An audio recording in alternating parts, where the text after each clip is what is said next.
Good morning students. 9th class में अपना जो टॉपिक था वो चल रहा था निर्धनता एक चुनौती। और हमने पीछे की जो कक्षा थी उसमें निर्धनता रेखा का जो निर्धारण किया जाता है, यानी निर्धनता रेखा का निर्धारण हम कह सकते हैं इसको, रेखा का निर्धारण, वो हम लोगों ने पीछे की कक्षा में इसका अध्ययन किया था। और आगे हम इसका देखते हैं कि निर्धनता रेखा का जो निर्धारण है वो किस तरह से किया जाता है। तो कल की कक्षा में मैंने आपको एक तो ग्रामीण और एक शहरी निर्धनता का अध्ययन करवाया था। और ग्रामीण निर्धनता में हम लोगों ने पहले किसको लिया था? कैलोरी को लिया था।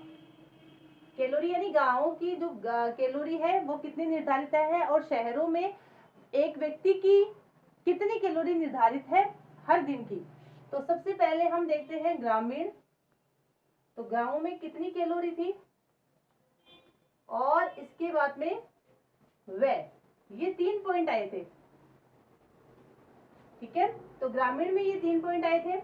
इसके बाद में हम लोगों ने लिया था शहरी, और शहरों में भी ये तीनों ही पॉइंट्स आए थे, यानी ग्रामीण और कैलोरी आया था।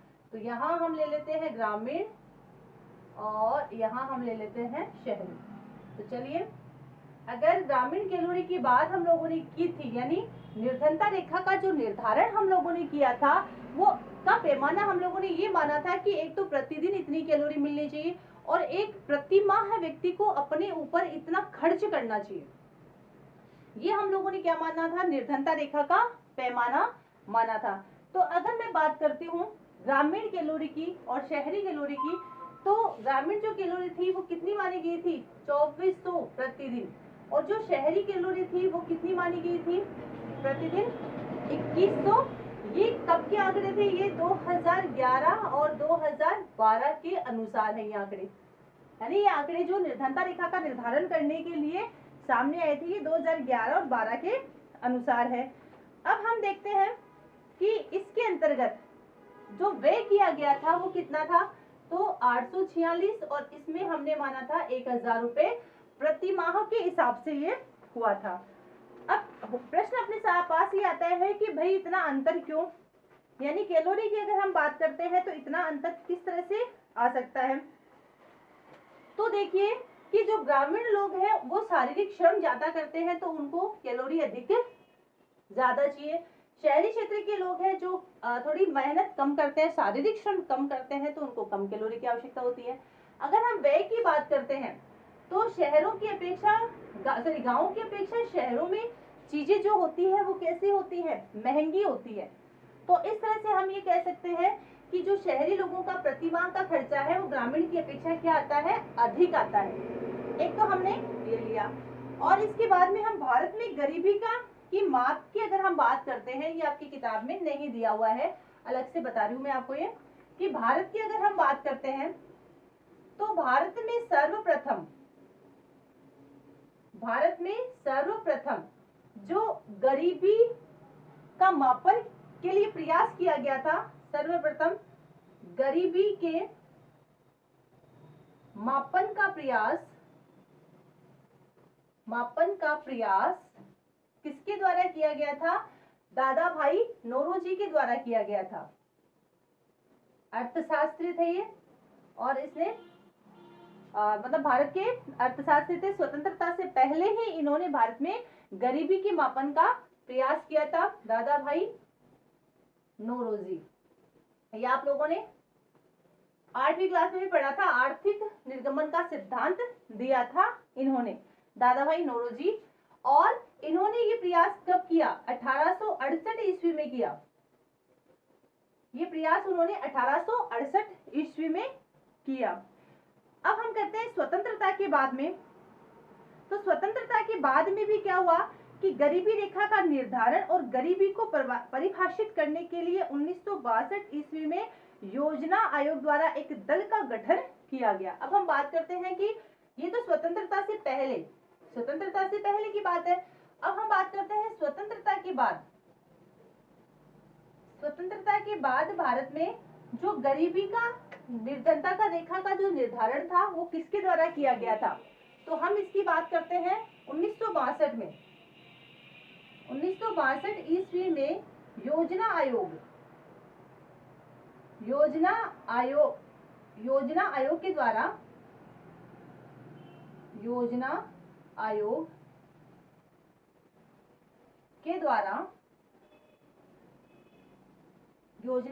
के द्वारा एक अध्ययन दल का गठन किया गया था। एक अध्ययन दल का गठन किया गया।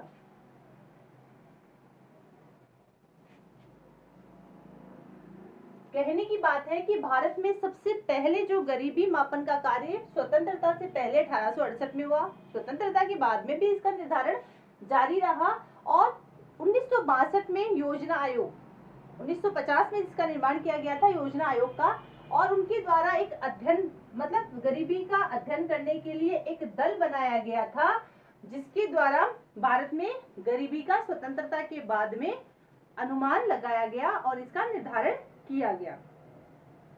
अब हम बात करते हैं कि ये तो थी अपने पास बास्केट 2011-12 की, जिसमें शहरी क्षेत्रों में और ग्रामीण क्षेत्रों में आपको अलग अलग जो दिए हुए हैं पैसे उनका निर्धारण किया गया है।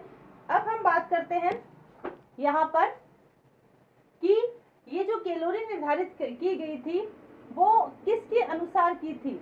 तो यहाँ पर मैं बात करती हूँ सुरेश तेंदुलकर के अनुमान के आधार में। सुरेश तेंदुलकर के अनुमान के आधार पर आज भी भारत में क्या है 21.92% लोग गरीब है, यानी 27 करोड़ लोग गरीबी रेखा के नीचे जीवन यापन करें। कुल मिलाकर कह सकते हैं कि ये जो निर्धारण हुआ है, ये निर्धारण आज भी लोगों को पर्याप्त रूप में प्राप्त नहीं हो रहा है। यानी 2400 कैलोरी की अगर हम बात करते हैं तो आज भी गांव के लोगों को 2400 कैलोरी प्राप्त नहीं हो रही है। शहरी क्षेत्रों की बात करते हैं तो 2100 कैलोरी प्राप्त नहीं हो रही है, और इस प्रकार वो अपना प्रतिमाह का जो व्यय है ये आंकड़ा भी सही नहीं आ रहा है। तो हम ये कह सकते हैं कि आज भी हम इस आंकड़े को प्राप्त नहीं कर पाए हैं। अब देखिए भारत में ये जो गरीबी रेखा का निर्धारण किया गया है और इसके जो अनुमान के लिए जो कमेटी बनी है सुरेश तेंदुलकर और सी रंगराजन के द्वारा, ये जो आंकड़े निकाले गए हैं उसमें एक सी रंगराजन का भी आंकड़ा बहुत महत्वपूर्ण है। सी रंगराजन के द्वारा भी देखिए एक बास्केट निकाली गई है, गरीबी रेखा बास्केट 2011-12 के अनुसार ये आंकड़े हैं 2011-12, और उसमें ग्रामीण क्षेत्र में देखिए कितना व्यय माना गया है 972 रुपए, और शहरी क्षेत्रों में व्यय माना गया है 1407 रुपए। अब हम आगे बात करते हैं कि भारत में जो गरीबी रेखा की जो आकलन का कार्य है वो किसके द्वारा किया जाता है। तो भारत में विश्वसनीय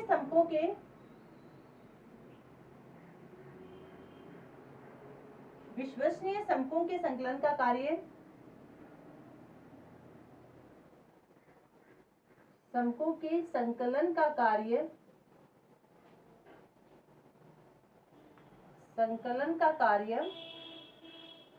राष्ट्रीय प्रतिदर्श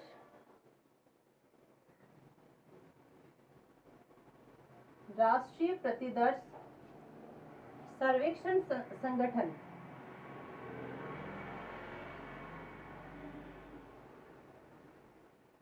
NSSO, यानी राष्ट्रीय प्रतिदर्श सर्वेक्षण संगठन, इसका फुल नाम है NSSO के द्वारा किया जाता है।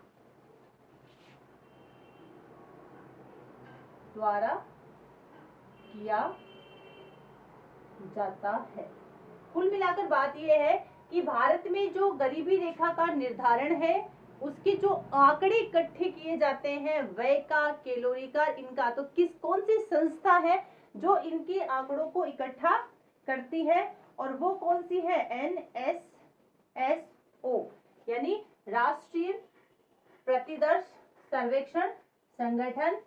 अंग्रेजी में इसकी हम बात करते हैं तो NSSO ये है, और इसका पूरा नाम है नेशनल सैंपल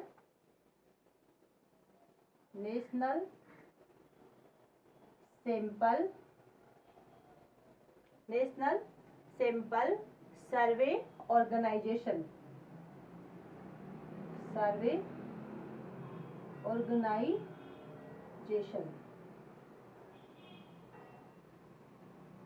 ऑर्गेनाइजेशन के द्वारा करवाया जाता है।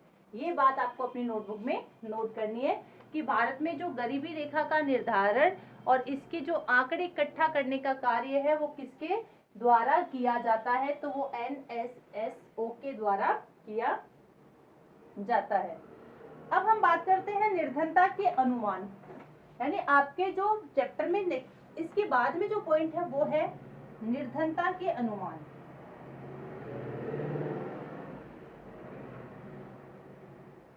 निर्धनता के अनुमान, तो देखिए हम बात करते हैं भारत में निर्धनता अनुपात की।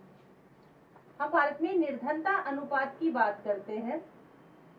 इसका मतलब ये होता है कि हम पीछे के आंकड़े उठाते हैं, पीछे के हम आंकड़े लेते हैं और वर्तमान में जो गरीबी का स्तर है उनके साथ उनकी तुलना करते हैं कि पीछे के आंकड़ों के आधार पर और वर्तमान में जो इसके आंकड़े निकाले गए हैं उनके आधार पर हम क्या निर्धारित करते हैं कि गरीबी की दशा में कमी आई है या गरीबी की जो दशा है और ज्यादा बिगड़ गई है, या गरीबी की जो स्थिति है वो और ज्यादा खराब हो गई है। तो देखिए अब हम बात करते हैं 1993-94 से। 1993 और 1994 में थी 45% निर्धनता। फिर 2004 और 5 में देखिए इसमें गिरावट आकर कितनी होगी, 37.2% हो गई।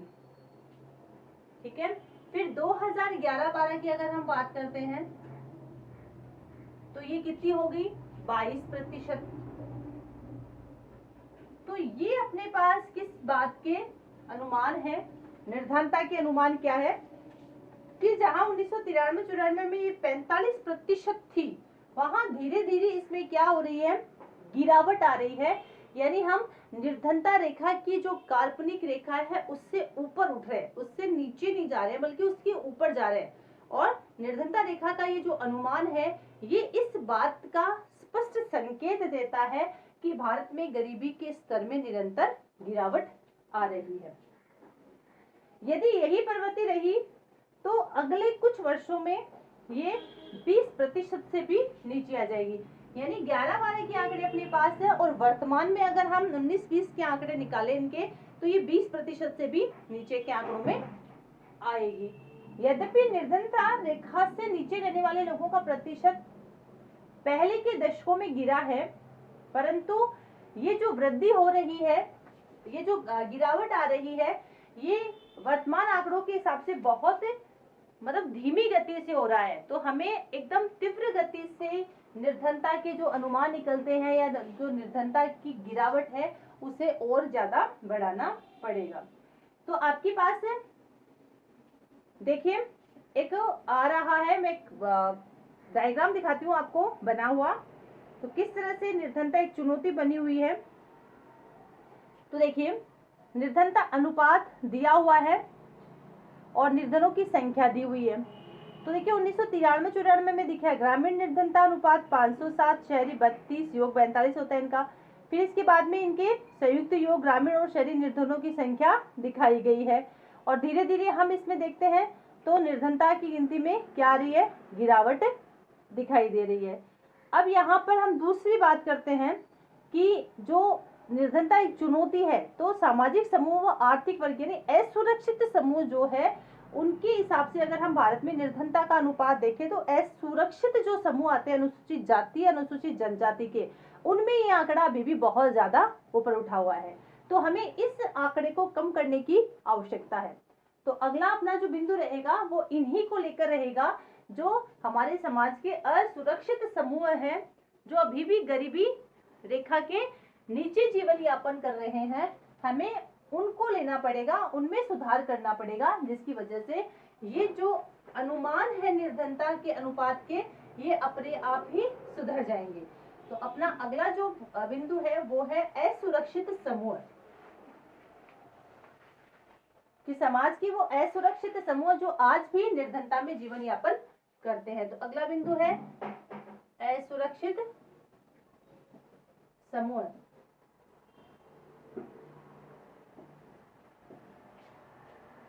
तो देखिए, अगर हम निर्धनता रेखा के नीचे जीने वाले लोगों के अनुपात की बात करते हैं तो सभी जो सामाजिक समूह और आर्थिक समूह इनमें एक जैसी स्थिति नहीं है। जो सामाजिक समूह निर्धनता के लिए सर्वाधिक असुरक्षित है वो है अनुसूचित जाति और अनुसूचित जनजाति के परिवार। तो देखिए, अनुसूचित जाति व अनुसूचित जनजाति के परिवार, जनजाति के परिवार। बात क्या है, असुरक्षित समूह की बात कर रहे हैं कि हम ये तो कह सकते हैं कि निर्धनता कम हुई है, निर्धनता में कमी आई है, गिरावट आई है गरीबी में, परंतु आज भी अगर हम बात करें तो हमारे समाज में कई ऐसे असुरक्षित समूह मौजूद हैं जिनमें निर्धनता की जो स्थिति है उनमें सुधार बहुत कम हुआ है। और वो हम बात करते हैं अनुसूचित जाति और अनुसूचित जनजाति के जो परिवार हैं उनमें इतना सुधार नहीं हुआ है।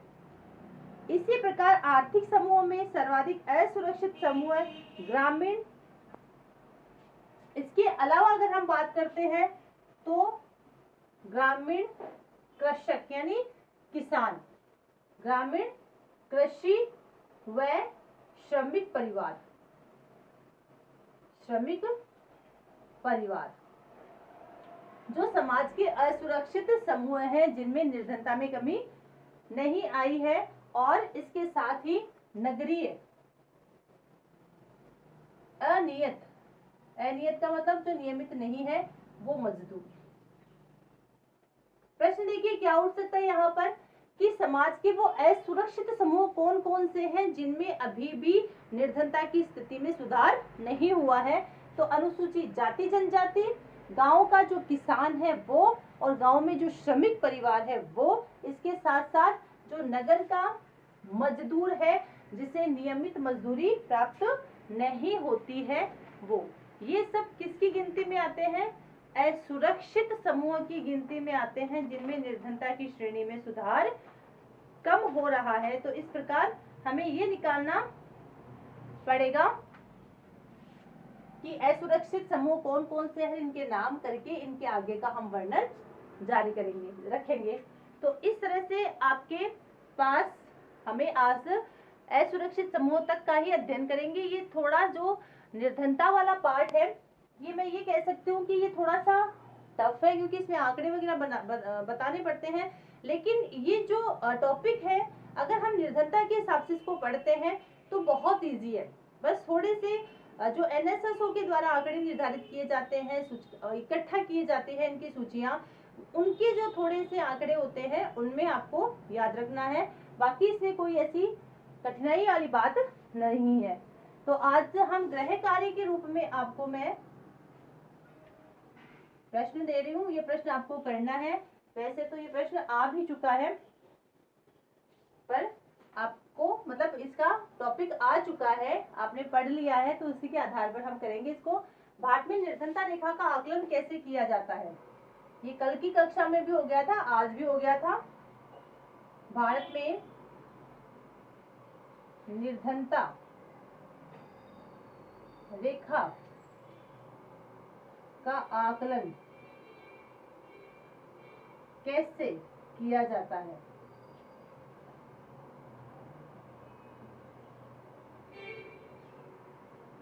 भारत में निर्धनता रेखा का आकलन कैसे किया जाता है, और दूसरा है ग्रामीण व शहरी व्यक्तियों की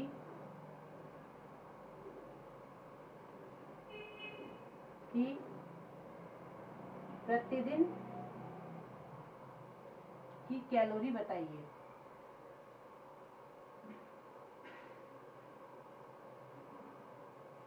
ये दोनों ही प्रश्न आपको अपनी नोटबुक में करने काफ़ी इजी है। Thank you.